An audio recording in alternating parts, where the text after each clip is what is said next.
नमस्कार, स्वागत आहे तुम्हा सर्वांचं माझ्या छोट्याशा मिनी ब्लॉगमध्ये. तर आज आहे ना नागपंचमी होती आणि मला आर्यनसाठी पुरी आणि आलूची भाजी टिफिनमध्ये द्यायची होती.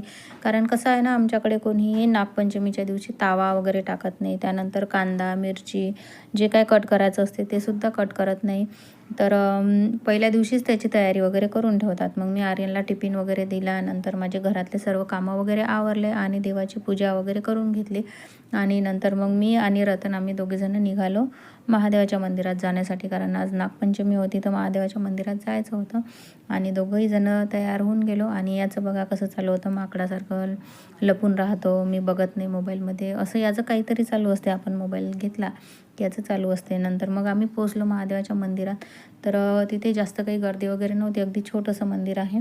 तर मग मी सर्वात पहिले दुधाने वगैरे अभिषेक केला. नंतर आपलं जल असते त्या जलाने सुद्धा अभिषेक केला. आणि रतनचं पण चालू होतं, मी जशी करते तसा तो सुद्धा करतो.